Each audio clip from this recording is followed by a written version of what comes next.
देह दिनौ दिन दुबरी होई, घटहि तेज बल मुख छवि सोई। नित नव राम प्रेम पनु नीना, पढ़त धर्म दल मनु न मलीना। जिमि जल निगडत सरद प्रकाशे, बिलसत बेतस बनज विकासे। समदम संजम नियम सुबासा, नखत भरत ही बिमल आकाशा। ध्रुव विश्वास अवधि राकासी, स्वामी सुरति सुर बीथि विकासी। राम प्रेम विदु अचल अदोषा, सहित समाज सोह नित चोखा।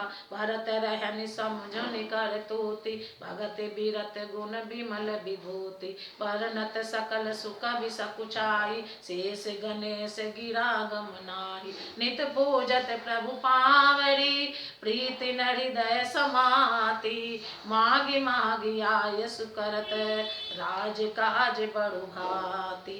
भरत जी का शरीर दिनों दिन दुबला होता रहता है। तेज अन्न घृत आदि से उत्पन्न होने वाला मेद घट रहा है। बल और मुख छवि, मुख की कांति अथवा शोभा वैसी ही बनी हुई है।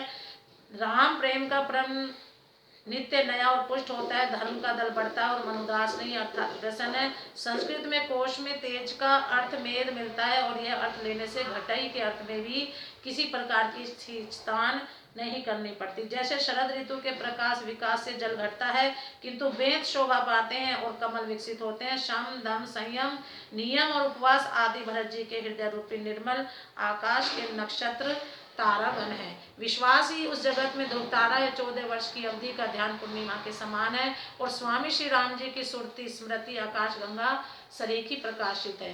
राम प्रेमी अचल सदा रहने वाला और कलंक रहित चंद्रमा है। वे अपने समाज नक्षत्रों सहित नित्य सुंदर सुशोभित है। भरत जी की रहनी समझ करनी भक्ति वैराग्य निर्मल गुण और ऐश्वर्य का वर्णन करने में सभी सुकवि सकुचाते हैं, क्योंकि वहाँ औरों की तो बात ही क्या, स्वयं शेष गणेश और सरस्वती की भी पहुंच नहीं है।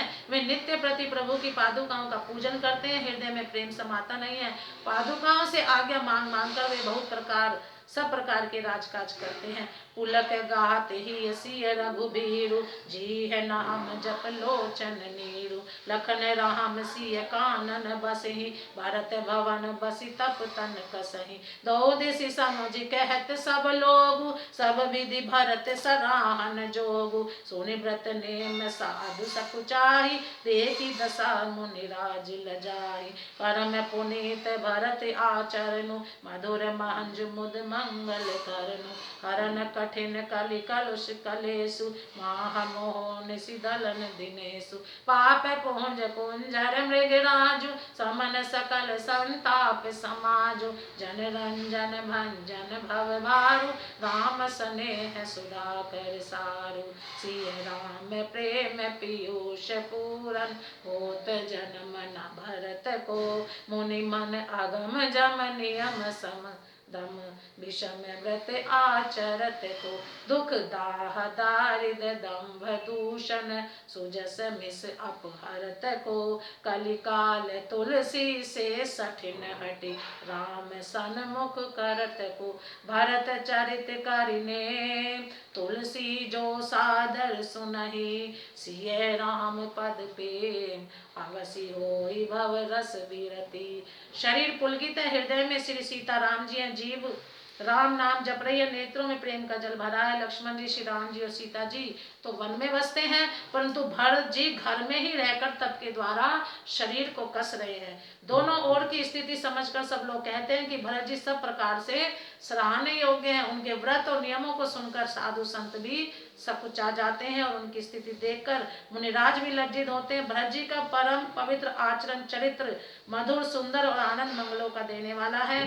कलयुग के कठिन पापों और कलेशों को हरने वाला है। मोह रूपी रात्रि को नष्ट करने के लिए सूर्य के समान है। पाप समूह रूपी हाथी के लिए सिंह है। सारे संतापों के दल का नाश करने वाला है। भक्तों को आनंद देने वाला और भव के पार संसार के दुख का भंजन करने वाला तथा श्री राम प्रेम रूपी चंद्रमा का सार अमृत है।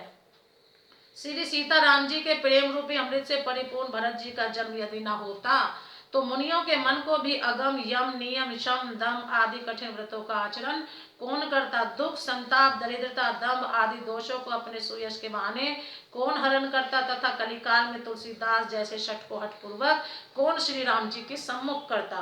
तुलसीदास जी कहते हैं जो कोई भरत जी के चरित्र को नियम पूर्वक आदर पूर्वक सुनेंगे उनको अवश्य ही श्री सीताराम जी के चरणों में प्रेम होगा और सांसारिक विषय रस से वैराग्य होगा। मास परायण 21वां विश्राम इति श्रीमद रामचरितमानसे सकल कले कलुष विध्वंस ने द्वितीय सोपान समाप्त। कलयुग के संपूर्ण पापों को विध्वंस करने वाला श्री रामचरितमानस का यह दूसरा सोपान समाप्त हुआ। अयोध्या कांड समाप्त हुआ।